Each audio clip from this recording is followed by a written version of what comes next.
ବାହାଘର ପରେ ଲୋକମାନେ ହଜାରେ ଶପଥ ନେଇଥାନ୍ତି। କେହି କହେ ସାରା ଜୀବନ ତମ ସାଥିରେ ରହିବି, ଆଉ କେହି କହେ ଯେତେ ସୁଖ ଦୁଃଖ କଷ୍ଟ ସମୟ ଆସିଲେ ମଧ୍ୟ ତମ ହାତ ଛାଡ଼ି ଯିବିନି। ସେଇ ଛୋଟ ଗାଁରେ ରହୁଥିଲେ ସ୍ୱାମୀ ସ୍ତ୍ରୀ, ନେଇଥିଲେ ଏକ ଶପଥ ଯାହା ସାଧାରଣ ନଥିଲା, ଥିଲା ତାଙ୍କର ପ୍ରତିଜ୍ଞା। କିନ୍ତୁ କିଛି ବର୍ଷ ପରେ ଏମିତି କ'ଣ ହେଲା, ଦୁଇ ଜଣ ଗୋଟେ ଛାତ ତଳେ ରହିବେନି ବୋଲି ବିଚାର କଲେ। କ'ଣ ହେଲା ସେଇ ଦୁଇ ସ୍ୱାମୀ ସ୍ତ୍ରୀଙ୍କର ବିଚ୍ଛେଦ ହେବା ପାଇଁ ବାଛିଲେ? ଆସନ୍ତୁ ଶୁଣିବା ଏକ ଏମିତି କାହାଣୀ। ନମସ୍କାର, ସରସ୍ୱତୀ ଷ୍ଟୋରି କ୍ରିଏସନ୍ ଚ୍ୟାନେଲରେ ମୁଁ ସରସ୍ୱତୀ ଆପଣମାନଙ୍କୁ ସ୍ୱାଗତ କରୁଛି ଏକ ନୂଆ କାହାଣୀରେ। କାହାଣୀଟିକୁ ଶେଷ ପର୍ଯ୍ୟନ୍ତ ଶୁଣନ୍ତୁ। ଭଲ ଲାଗିଲେ ଲାଇକ୍, ସେୟାର, ସବସ୍କ୍ରାଇବ୍ କରିବେ। ଯଦି କାହାଣୀଟି ଆପଣଙ୍କୁ ଭଲ ଲାଗିଥାଏ ଆପଣଙ୍କ ମତାମତ କମେଣ୍ଟ ମାଧ୍ୟମରେ ଜଣାଇବେ। ଏବେ ଚାଲନ୍ତୁ ଆରମ୍ଭ କରିବା ଆଜିର କାହାଣୀ।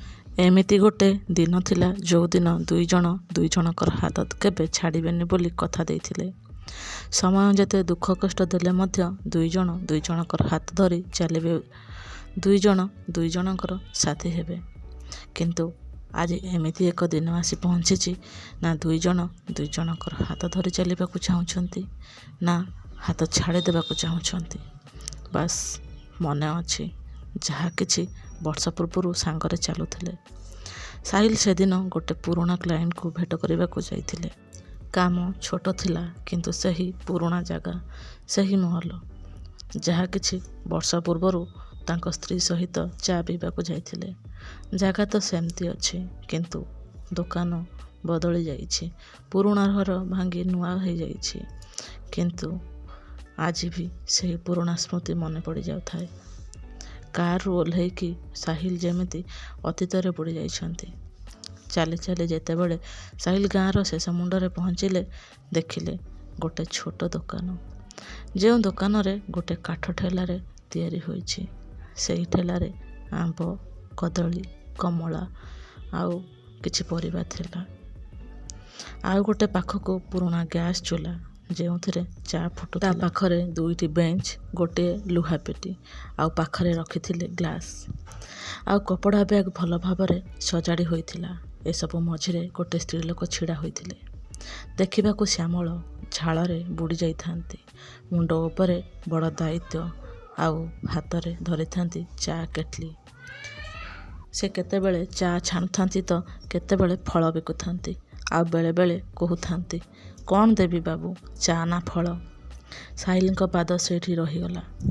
ସେହି ଚେହେରା, ସେହି ବ୍ୟବହାର, ତାଙ୍କ ମୁଣ୍ଡରେ ଥିବା ଏକ କପାଳର କଳାଜାଇ ଚିହ୍ନ। ଲାଗୁଥିଲା, କିନ୍ତୁ ବିଶ୍ୱାସ କଲା ଭଳି ନୁହେଁ। ସେହି ସଙ୍ଗୀତା ଥିଲେ, ଯେଉଁ ସଙ୍ଗୀତା ସାଙ୍ଗରେ ସାତ ଫେରା ସେ ନେଇଥିଲେ। ସେହି ସଙ୍ଗୀତା ଯାହା ସାଙ୍ଗରେ ସେ ଶପଥ ନେଇଥିଲେ, ଆଉ କହିଥିଲେ ତୁମ ବିନା ମୁଁ ଅଧା, ତୁମ ବିନା ମୁଁ ଅସ୍ତିତ୍ୱ ନାହିଁ।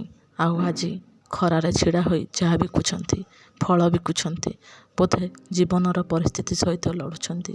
କାରଣ ଝିଅର ଚିକିତ୍ସା ପାଇଁ ଖର୍ଚ୍ଚ ଉଠାଇବା ପାଇଁ ନିଜର ପରିସ୍ଥିତି ସହିତ ଲଢ଼ୁଛନ୍ତି। ଆଉ ସବୁଠାରୁ ବଡ଼, ସେ ତାଙ୍କ ସ୍ୱାଭିମାନକୁ ବଞ୍ଚାଇବା ପାଇଁ ଲଢ଼ୁଛନ୍ତି। ସବୁଦିନ ସକାଳେ ନୂଆ ପରିସ୍ଥିତି ସହିତ ଲଢ଼ିବାକୁ ପଡ଼ିବ। ସାହିଲ ଏସବୁ ଦେଖି ତାଙ୍କ ତଣ୍ଟି ଶୁଖି ଯାଉଥାଏ। ସେ ସାଙ୍ଗେ ସାଙ୍ଗେ ତାଙ୍କ ପ୍ୟାକେଟରୁ ରୁମାଲ ବାହାର କରି ନିଜ ମୁହଁକୁ ଢାଙ୍କି ଦେଲେ। କାରଣ ସେ ଆଗ ଭଳି ନଥିଲେ। ତାଙ୍କ ସ୍ୱାସ୍ଥ୍ୟ ବଦଳି ଯାଇଥାଏ। ସେ ଟିକେ ମୋଟା ହୋଇଯାଇଥିଲେ, ଗୋରା ହୋଇଯାଇଥାନ୍ତି, ଆଉ ପିନ୍ଧିଥିବା କପଡ଼ା ମଧ୍ୟ ଦାମିକିଆ ଥିଲା। ତାଙ୍କ କଥା କହିବାର ଶୈଳୀ ମଧ୍ୟ ଧନୀ ଲୋକଙ୍କ ପରି ହୋଇଯାଇଥିଲା। କିନ୍ତୁ ଆଖି ପିଛୁଳାକେ ସେ ସ୍ତ୍ରୀ ପାଖରେ ସେ ସେହି ପୁରୁଣା ସାହିଲ ହୋଇଯାଇଥିଲେ, ଯିଏ ଗୋଟେ ସମୟରେ ସଙ୍ଗୀତାର ସବୁକିଛି ବୁଝିପାରୁଥିଲେ। ସଙ୍ଗୀତାର ଆଖି ଦେଖି ସବୁକିଛି ବୁଝିପାରୁଥିଲେ। ସେ କିଛି ସମୟ ଚୁପଚାପ ଛିଡ଼ା ହେଲେ। ଏତେ ଭିଡ଼ ଥିଲା ଯେ ଦୋକାନରେ କିଛି ଶୁଭୁ ନଥିଲା। ସଙ୍ଗୀତା ତାଙ୍କ କାମରେ ଲାଗିଥିଲେ। ତା ଆଖିରେ ବହୁତ ଥକାନ ଥିଲା, କିନ୍ତୁ ମନରେ କିଛି ବୁଝାମଣା ନଥିଲା। ସାହିଲ ଏସବୁ ଦେଖି ନିଜକୁ ସମ୍ଭାଳିଲେ। ଧୀରେ ଧୀରେ ତାଙ୍କ ପାଖରେ ଯାଇ ଗୋଟେ ସାଇଡ଼କୁ ଛିଡ଼ା ହେଲେ। ସଙ୍ଗୀତା ନ ଦେଖି ପଚାରିଲେ, କ'ଣ ଦେବି ବାବୁ, ଚା ନା ଫଳ? ସାହିଲ ଓଠ ଥରୁଥାଏ, ନିଜକୁ ଅଟକେଇଲେ, ଆଉ କହିଲେ, ଗୋଟେ କଡ଼ା ଚା ଦିଅ, ଆଉ କିଛି ଆମ୍ବ ଦେଖାଅ। ସଙ୍ଗୀତା ଚା ଛାଣିକି ଦେଲେ, ଆଉ ବ୍ୟାଗରୁ ଆମ୍ବ ଝୁଡ଼ି ବାହାର କଲେ। ସାହିଲର ନଜର ସେ ଆମ୍ବ ଛୁଡ଼ି ପାଖରେ ଥିବା ଗୋଟେ ପୁରୁଣା ଫଟୋ ଉପରେ ପଡ଼ିଲା, ଯେଉଁ ଫଟୋରେ ଗୋଟେ ନିରୀହ ହସୁଥିବାର ଝଲକ। ବହୁତ ଦୁର୍ବଳ, କିନ୍ତୁ ତାର ଦୁଇ ଆଖି ଚମକୁଥାଏ, ଯେମିତି ଏକ କାହାକୁ ବାପା କହିବାକୁ ଚାହୁଁଛି। ସେ ଫଟୋ ଦେଖିକି ସେ ସବୁ କିଛି ବୁଝି ଯାଇଥିଲେ, କିନ୍ତୁ ସେ ଏବେ ନିଜକୁ କିଛି କହିଲେନି କି ସାମ୍ନାକୁ ଆସିବାକୁ ହିମ୍ମତ କଲେନି, ନା କିଛି ପଚାରିଲେ। ଖାଲି ଏତିକି କହିଲେ, ଆମ୍ବ ତ? ସଙ୍ଗୀତା କହିଲେ, ସକାଳୁ ଆଣିଛି ବାବୁ, ମିଠା, ଶୁଖିଯାଇଛି ଟିକେ। 100 ଟଙ୍କା କିଲୋ, ଖାଇକି ଦେଖ। ସାହିଲ କହିଲେ, ସବୁ ଦେଇଦିଅ। ସଙ୍ଗୀତା ଶୁଣିକି ଚମକି ପଡ଼ିଲେ, ଫେର ହସିଲେ। ସାଙ୍ଗେ ସାଙ୍ଗେ ଓଜନ କଲେ। 8 କିଲୋ, 800 ଟଙ୍କା ହେବ। ଆପଣ ସବୁ ନେଉଛନ୍ତି ତ 740 ଟଙ୍କା ଦିଅନ୍ତୁ। ସାହିଲ ଚୁପଚାପ 1000 ଟଙ୍କା ବାହାର କରିଦେଲେ, ଆଉ ଆମ୍ବ ଧରି ପଳେଇ ଆସିଲେ। ପଛରୁ ଶୁଭିଲା, ବାବୁ, 200 ଟଙ୍କା ଅଧିକ ଦେଇଦେଇଛ, ମୋତେ ଭିକ ଦରକାର ନାହିଁ। ସାହିଲ ସେଇଠି ଠିଆ ହୋଇଗଲେ। ସଙ୍ଗୀତା ପାଖକୁ ଆସିଲେ, 200 ଟଙ୍କା ଫେରାଇଲେ। କହିଲେ, ଖାଇବାକୁ, ନିଜର ଇଜ୍ଜତ ବଞ୍ଚାଇବାକୁ ଏ ଦୋକାନ ଅଛି। ମୁଁ ଦୁର୍ବଳ ନୁହେଁ। ଏ କଥା ଶୁଣି ସାହିଲଙ୍କ ଆଖି ବଡ଼ ବଡ଼ ହୋଇଗଲା। ସେ କିଛି ସମୟ ଚୁପ୍ ରହିଲେ, ତାପରେ କିଛି ସମୟ ଛାଡ଼ି ପଚାରିଲେ, ତୁମ ସ୍ୱାମୀ କିଛି କରୁନାହାନ୍ତି କି? ସଙ୍ଗୀତା ଗୋଟେ ବଡ଼ ନିଶ୍ୱାସ ନେଲେ, ଆଉ କହିଲେ, 12 ବର୍ଷ ପୂର୍ବରୁ ଡିଭୋର୍ସ ହୋଇଯାଇଛି। ଏ କଥା ଶୁଣି ସାହିଲ ଯେମିତି ଭାଙ୍ଗି ପଡ଼ିଲେ, ଆଉ ତାଙ୍କ ବ୍ୟାଗ୍ ଧରି ଧୀରେ ଧୀରେ ସେ ଦୋକାନରୁ ପଳେଇ ଆସିଲେ। କିନ୍ତୁ ତାଙ୍କ ଆଖି ଏବେ ବି ସେଇ ଫଟୋ ଉପରୁ ହଟୁ ନଥିଲା। ସେ ଫଟୋରେ ଯେଉଁ ଝିଅ ଥିଲା, ସେଇ ଝିଅ ଆଜି ତାଙ୍କୁ ଚିହ୍ନି ପାରିଥାନ୍ତା। ସଙ୍ଗୀତା ଆମ୍ବ ସଜାଡ଼ୁଥାନ୍ତି। ଗ୍ୟାସ୍ ଚୁଲା ବନ୍ଦ କରି ସାରିଲେଣି। ଆମ୍ବ ସଜାଡ଼ି ସାରି ଦୋକାନ ବନ୍ଦ କରି ଥକାନ ଅବସ୍ଥାରେ ବାହାରିଲେ ଘରକୁ। କିନ୍ତୁ ଏବେ ବି ସାହିଲ ଅଳ୍ପ ଦୂରରେ ଛିଡ଼ା ହୋଇଥିଲେ। ନିଜକୁ କହୁଥିଲେ, ସେ ଫଟୋରେ ଥିବା ଝିଅ ମୋ ଝିଅ ଥିଲା। ମୁଁ ସବୁ କିଛି ହରେଇ ଦେଇଛି। ସେ ଆଉ ବେଶୀ କିଛି ଭାବି ପାରୁନଥିଲେ। ସେ ସଙ୍ଗୀତାର ପଛେ ପଛେ ଚାଲିଲେ। ସେହି ପୁରୁଣା ଗଳି, ଝୁଲୁଥିବା ଇଲେକ୍ଟ୍ରିକ୍ ତାର, ଛାତରୁ ପଡ଼ୁଥିବା ପାଣି, କାନ୍ଥରେ ନାଁ ଲିଭି ନଥିବା ପୋଷ୍ଟର, ଆଉ ସବୁ କବାଟରେ ଥକି ପଡ଼ୁଥିବା ଜୀବନ।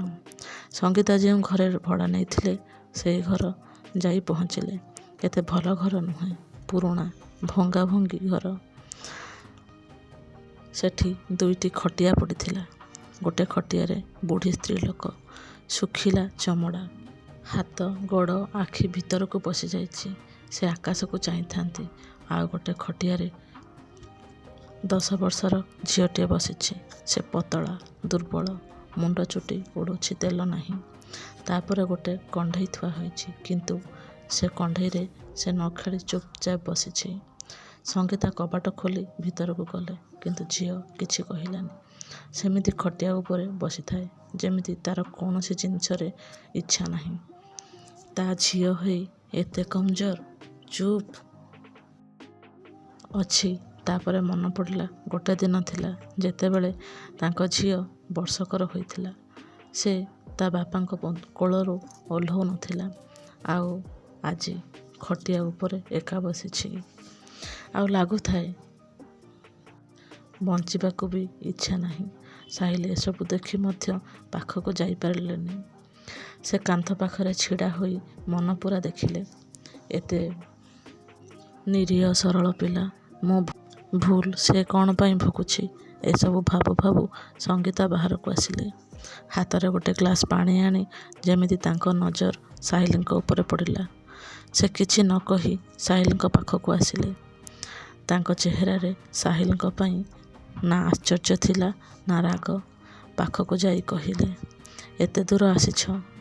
ସାହିଲ କିଛି କହିଲେନି। ସଙ୍ଗୀତା ତାଙ୍କ ଝିଅ ଆଡ଼କୁ ଚାହିଁଲେ, ପୁଣି ସାହିଲଙ୍କ ଆଡ଼କୁ ଚାହିଁଲେ।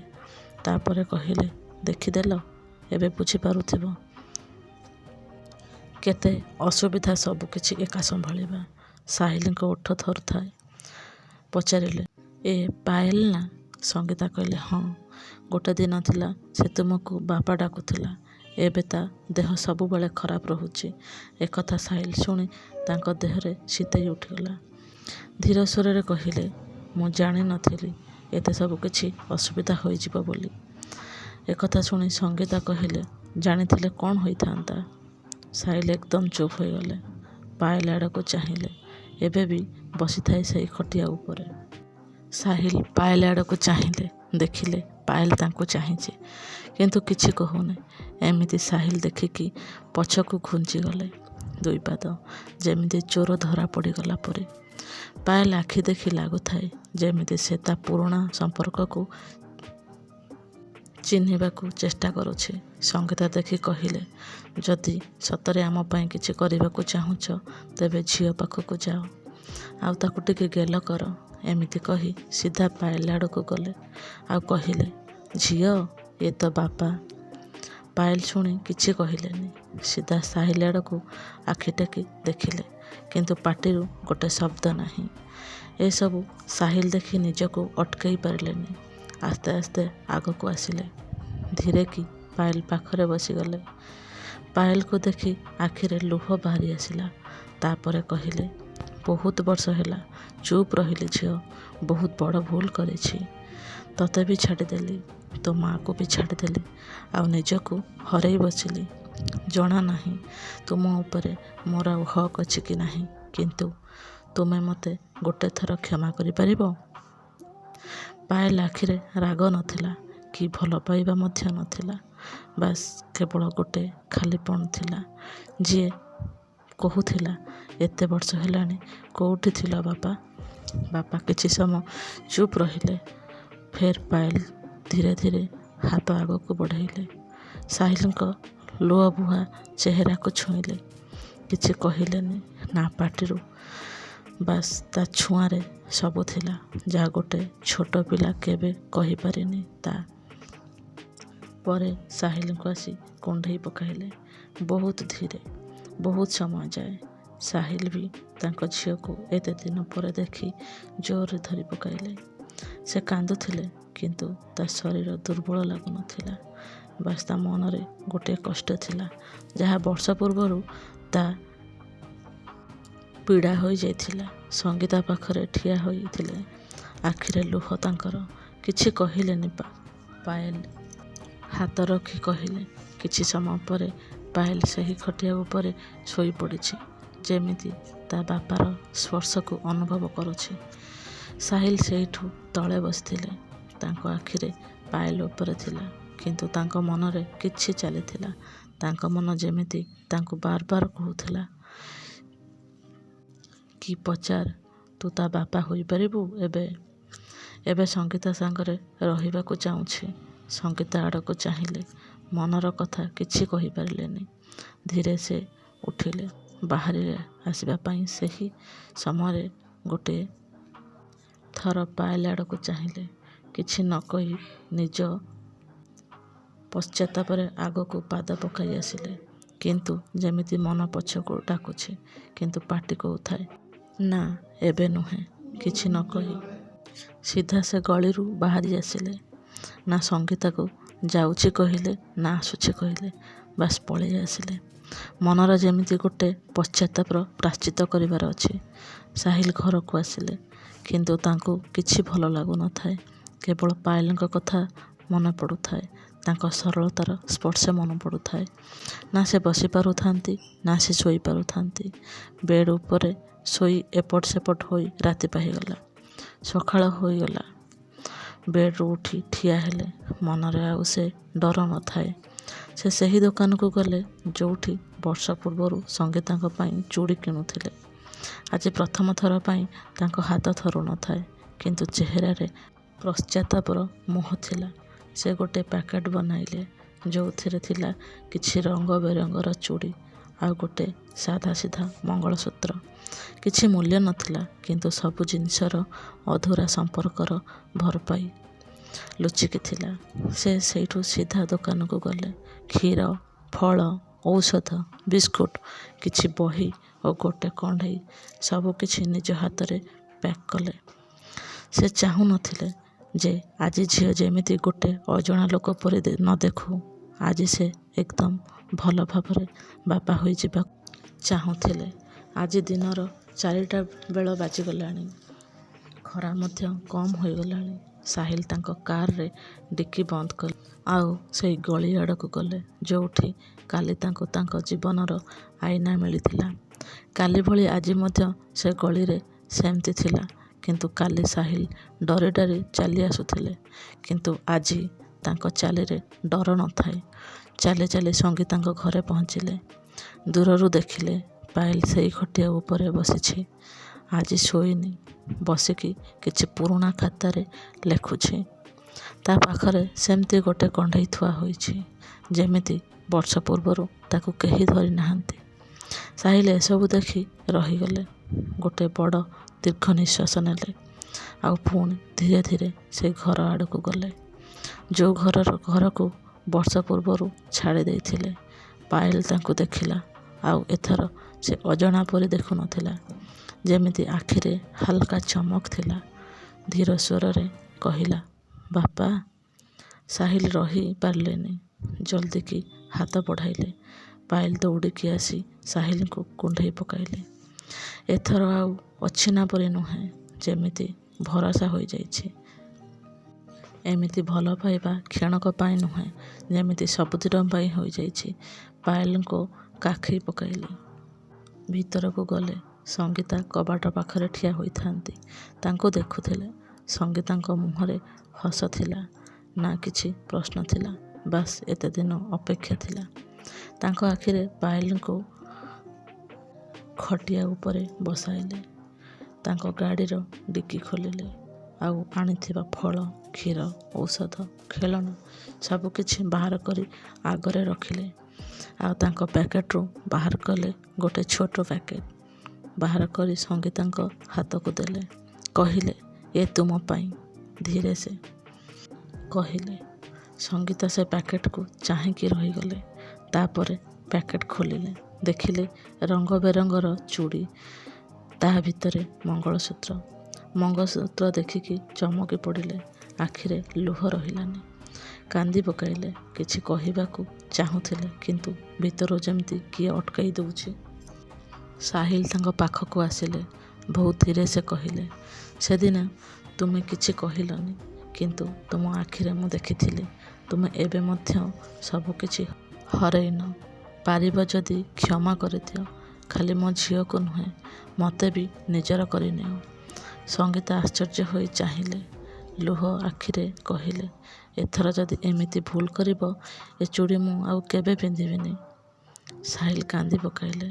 ମୁଣ୍ଡ ତଳକୁ କରି କହିଲେ, ଏଥର ଖାଲି ତୁମେ ନୁହେଁ, ନିଜେ ନିଜକୁ ମଧ୍ୟ ମିଛ କେବେ କହିବିନି। ସେଦିନ ରାତିରେ ପ୍ରଥମ ଥର ସାହିଲ ସେ ଘରେ ରହିଥିଲେ। ପାଏଲ ସେଦିନ ମନ ଦୁଃଖରେ ନୁହେଁ, ତା ବାପାଙ୍କୁ ପାଇ ବହୁତ ଖୁସିରେ ବସିଥାଏ। ସେପଟେ ସଙ୍ଗୀତା ରୋଷେଇ ଘରେ ଥିଲେ, ଚା ବନଉଥିଲେ। ରୋଷେଇ ଘରରୁ ଚୁଡ଼ିର ଶବ୍ଦ ଶୁଭୁଥାଏ। ମଙ୍ଗଳସୂତ୍ର ତାଙ୍କ ବେକରେ ଝୁଲୁଥାଏ। ଲାଗୁଥାଏ ଯେମିତି ସଙ୍ଗୀତା ତା ଲୁହରେ ମଙ୍ଗଳସୂତ୍ରକୁ ଭସେଇ ଦେଇଛି।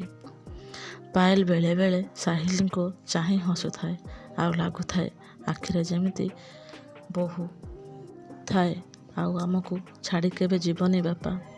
ସାହିଲ ଝରକା ପାଖରେ ଚୁପଚାପ ବସିଥାନ୍ତି।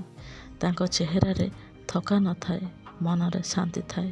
ତାଙ୍କୁ କିଛି ଧନ ସମ୍ପତ୍ତି, ପଇସା କିଛିର ଫରକ ପଡ଼ୁନଥିଲା।